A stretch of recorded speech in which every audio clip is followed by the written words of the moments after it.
Hi అండి, అందరికీ నమస్తే అండి. తమిళం చూశారు కదా, మేము తిరుపతి వెళ్తున్నాము సడన్గా అనమాట. మేము అనుకున్న వెంటనే తత్కాలు ట్రై చేసాము, లక్కీగా టికెట్స్ దొరికినాయి. తిరుపతి వెళ్తున్నామండి. ఎలాంటి ముందుగా ప్లాన్ అయితే లేదు. అంటే 300 రూపీస్ టికెట్ కానీ, దర్శనం విఐపి బ్రేక్ దర్శనానికి ఎలాంటి టికెట్స్ టోకెన్స్ లేవు. దేవుడి మీద స్వామి మీద భారం వేసి వెళ్ళిపోతున్నాను అనమాట. మేము కాచిగూడలో మార్నింగ్ 9కి నిజాముద్దీన్ ఎక్స్ప్రెస్కి అయితే స్టార్ట్ అయ్యామండి. కాచిగూడ నుంచి ఈవినింగ్ 9కి తిరుపతిలో దిగుతామన్నమాట. ఇది వీకెండ్ ట్రైన్ మూలన మాకు లక్కీగా తత్కాల టికెట్స్ అయితే దొరికినాయి. దాని గురించి డే అయినా వెళ్తున్నాము. ఫుడ్ అయితే ఇంట్లోనే ప్రిపేర్ చేసుకుని వెళ్ళాము. అలాగే మేము టికెట్స్ తీసుకోగానే తిరుపతిలో రూమ్ కూడా 3 డేస్కి రూమ్ కూడా బుక్ చేసేసుకున్నాం అన్నమాట. బస్ స్టాప్కి దగ్గరగా. బస్సులోకి అయితే మేము లెమన్ రైస్, అట్లాగే కర్డ్ రైస్, కొన్ని స్నాక్స్ అవన్నీ తీసుకుని వెళ్ళాము. ఎందుకంటే మాకు ఈవినింగ్ 9 వరకు ట్రైన్లోనే ఉంటాం కదా అని.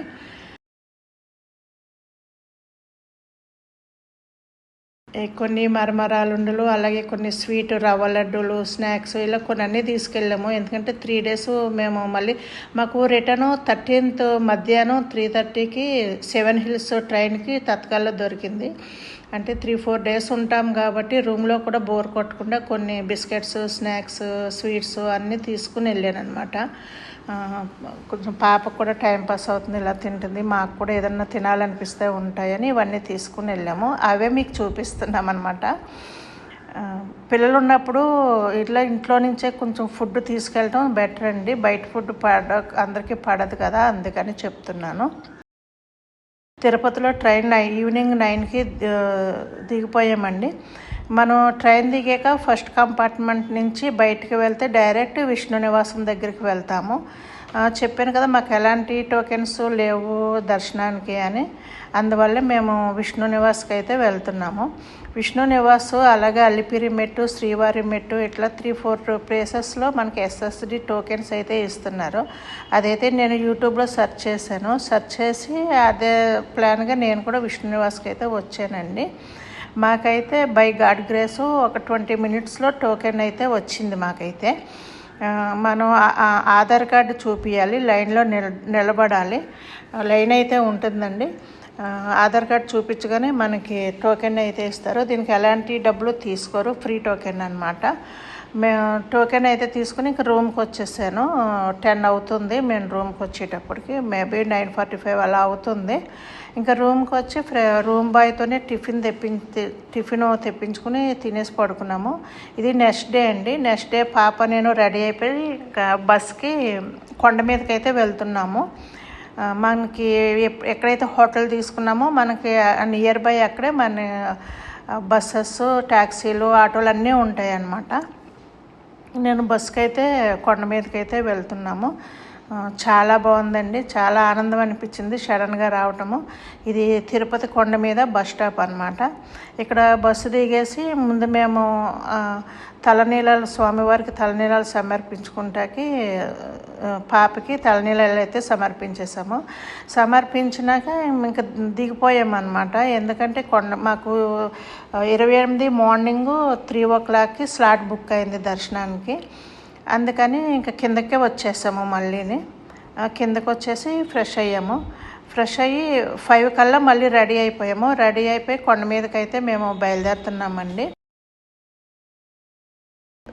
ఇంకొకటి ఏమిటంటే ఎవరైనా సడన్గా ఇలా వెళ్ళాలి అనుకున్నప్పుడు ఒక 300 రూపాయలు దర్శనం టికెట్ టోకెన్ లేదు, అయ్యో ఎట్లాగా మనం ఆన్లైన్లో బుక్ చేసుకున్న దొరకలేదు అని బాధపడక్కర్లేదండి. మనం వెళ్ళిపోయి ఎస్ఎస్డి టోకెన్ కొంచెం కష్టపడి లైన్లో నిలబడితే టోకెన్ అయితే వస్తుంది మనకి. ఆ టోకెన్ తీసుకొని మనం లైన్లోకి వెళ్ళొచ్చు.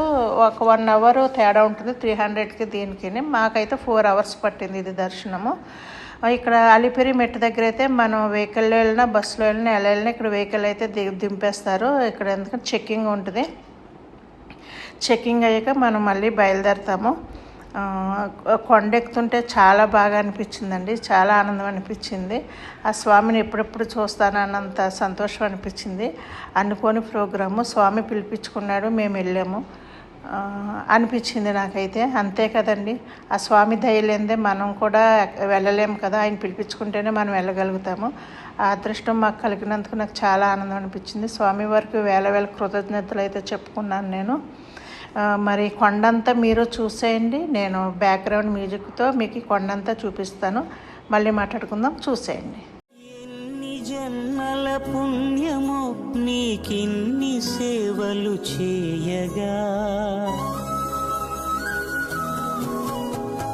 ఎన్ని జన్మల పుణ్యమో నీకిన్ని సేవలు చేయగా, ఎన్ని జన్మల పుణ్యమో నీకిన్ని సేవలు చేయగా, ఏడు కొండల దేవరా ఈ భాగ్యమంతా మాదిరా, ఏడు కొండల దేవరా ఈ భాగ్యమంతా మాదిరా. ఎన్ని జన్మల పుణ్యమో నీకిన్ని సేవలు చేయగా.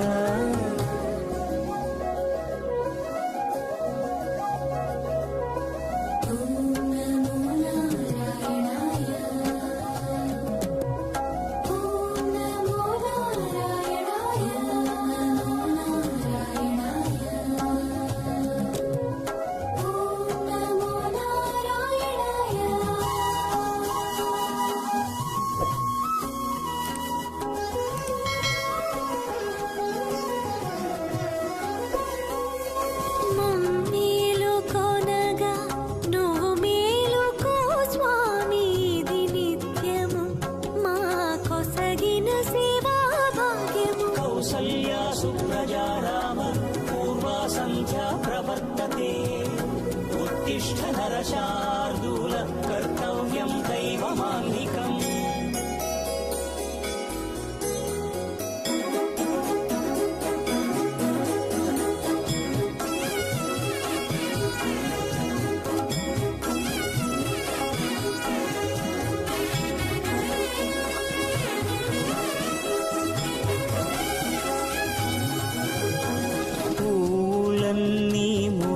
విరిసే నీమాలగ తరించగతో మాల సేవతో పులకించగా,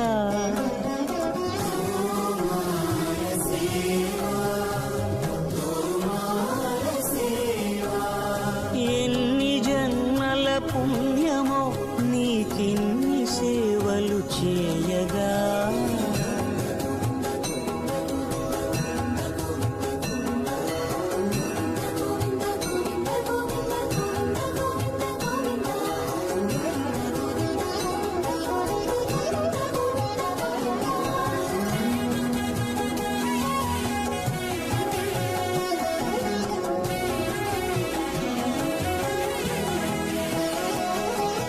సర్వస్వం కాపాడే శ్రీవారి పద పూజలు సందర్శించే భాగ్యం భక్తులకు కనువిను.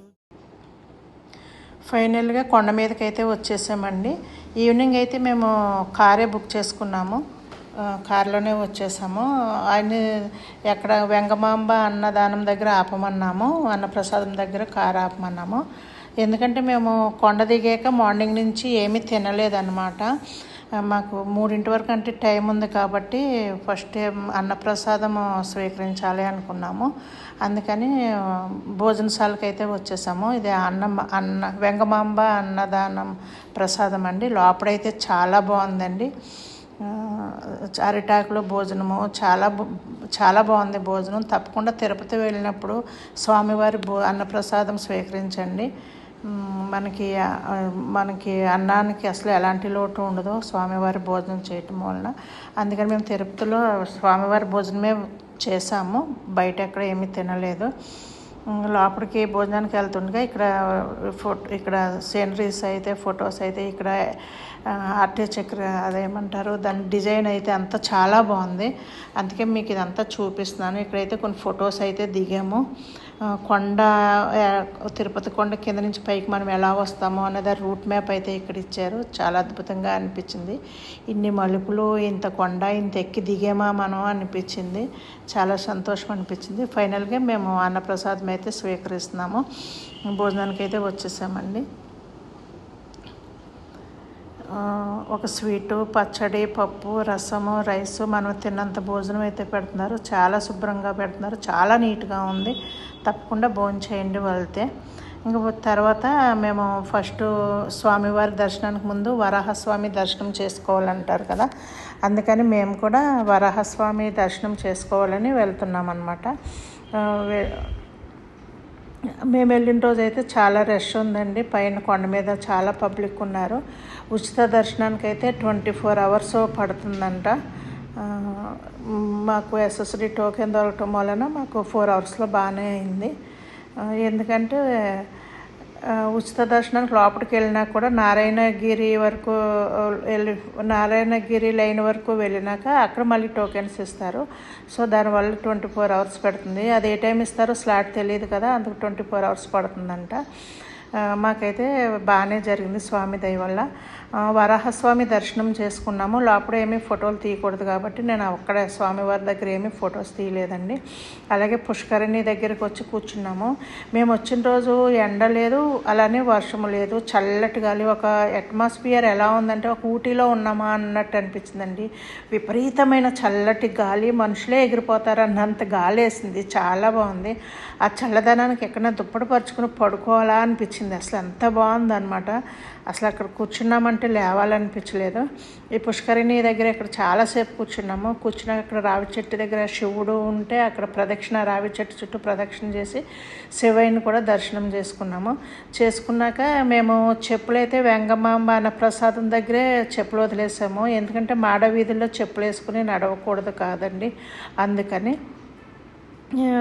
మేము ఎక్కడైతే మాకు స్లాట్ బుకింగ్ ఏ ప్లేస్లో వచ్చిందో అక్కడికి మేము వెళ్ళాలి. ఆ ప్లేస్కి అయితే వచ్చాము. ఇక్కడ 7 అయింది. 7 అయితే మేము అడిగాము లైన్లోకి వెళ్ళొచ్చా అని. కదా మీకు 28th మార్నింగ్ ఉంది కదమ్మా డేటు, 27th డేట్లో మిమ్మల్ని లోపలికి పంపిరు, వెయిట్ చేయాలి అన్నారు. ఎంత దూరం నడిచి వచ్చామో చెప్పులు లేకుండాను. మనకేం చేయాలో అర్థం కాలేదు మాకు. అక్కడే కూర్చుండిపోయాము. అక్కడ కాఫీ కూడా ఉంది. మంచి కాఫీ అయితే దొరికింది మాకు అక్కడ. చూసారా, చెప్పులు లేకుండా నడవటం చాలా కష్టం అనిపించిందండి. కానీ స్వామిని చూస్తున్నాము అన్న ఆనందంలో అన్నీ మర్చిపోయాము. ఇక్కడ మంచి కాఫీ అయితే దొరికింది. ఇక్కడ కాఫీ తాగాము. కాఫీ ఇచ్చిన ఆయన చెప్పాడు, ఏం కాదమ్మా, మీరు 12 అవ్వగానే మళ్ళీ ఇంకొకసారి లైన్లోకి వెళ్ళిపోయింది, పంపించేస్తారు. మీకు 28వ డేట్ వచ్చింది కదా, అందుకనే ఆపారు అన్నారు. సరే అని చెప్పేసి ఇంకా అక్కడే ఒక గట్టు కనిపిస్తే అక్కడే కూర్చుండిపోయామన్నమాట. 12 అయ్యే వరకు ఇంక మళ్ళీ బయటికి వెనక్కి ఎక్కడికి వెళ్ళాము. మాకు రూమ్కి వెళ్తానికి కూడా లేదు. రూమ్ అయితే కింద తిరుపతిలో తీసుకున్నాము. ఏం చేయాలని అక్కడ ఒక మంచి ప్లేస్ చూసుకుని కూర్చున్నాము. ఇంకా ఫైనల్గా 12:30కి లోపలికి వదిలేరండి అందరినీ. 12:30కి మేము లోపలికి వెళ్తే కరెక్ట్గా దర్శనం చేసుకుని 4:30కి బయటకు వచ్చాము. 4:30 కల్లా బయటకు వచ్చేసి మేము లడ్డు ప్రసాదం కూడా తీసేసుకున్నాం అనమాట. 4 hours పట్టింది. 4 hours మాకు కరెక్ట్గా దర్శనం పట్టింది. ఎక్కడ ఎవరు తోచుకోలేదు, కానీ ఒక ప్లేస్లో మాత్రం బాగా క్రౌడ్ ఎక్కువైంది. అదొకటే కొంచెం కష్టం అనిపించింది. అందరికీ కంగారు కదా, ముందే తోసుకొని ముందుకు వెళ్ళిపోవాలి, దర్శనం చేసుకోవాలి, స్వామిని చూడాలని ఉంటుంది కదా. మేమైతే ఎక్కడ తొందరపడలేదు, చాలా నిదానంగా వెళ్ళాము. ఎందుకంటే స్వామి ఏ టైంకి ఎప్పుడు ఎవరికి దర్శనం ఇవ్వాలో అదే టైంకి ఇస్తారు కదా. మనం తొందరపడితే కాదు కదండి. చూసారా ఇక్కడే ఇంకా ఈ 12:30 అయ్యేదాకా ఈ ప్లేస్ గట్టు చూసుకున్నాం. అందరూ అలా దుప్పట్లు పరుచుకొని పడుకొని ఉంటున్నారు. 7కి అయితే పైకి వచ్చాము కదా, ఇలాగా ఇంక 12 వరకు అలా కూర్చుని వెయిట్ చేసాము. ఒక టైంలో అయితే గరుగు మీద నేను కూర్చోలేక నేను కూడా పడుకుంటూ పోయాను. ఇంకేం చేయలేము కొండ మీదకి వెళ్ళినాక. ఇంకా 3 o'clockకి దర్శనం స్లాట్ ఉన్న వాళ్ళంతా ఇక్కడ ఇలా వెయిట్ చేసామన్నమాట. కరెక్ట్గా 12:30కి గేట్ ఓపెన్ చేశారు. ఓపెన్ చేయగానే ఇంకా లోపలికి వెళ్ళామండి. దర్శనం 4 అవర్స్లో అయిపోయింది. చూడండి గేట్ ఓపెన్ చేయగానే ఎట్లా పరుగులు పెట్టేస్తున్నారో, అంత తొందర అనమాట. స్వామిని దర్శనం చేసుకోవాలని అలా తొందరపడ్డారు. ఇంకా అలా వెళ్ళిపోయాము. ఇది నాది SSD టోకెన్ అనమాట. ఇంకా దర్శనానికి అందరితో పాటు మేము కూడా 12:30కి గేట్ ఓపెన్ అవ్వగానే మా టోకెన్ తీసుకుని మేము కూడా లోపలికి వెళ్తున్నామండి. నెక్స్ట్ డే మేము శ్రీపురము, కాణిపాకము అలా చూసాము. అలాగే ఒక ఆటో మాట్లాడుకుని తిరుపతిలో ఉన్న టెంపుల్స్ అన్నీ చూసామండి. అవన్నీ కూడా వీడియోలో వస్తాయి. తప్పకుండా సబ్స్క్రైబ్ చేసుకుని లైక్ చేయండి.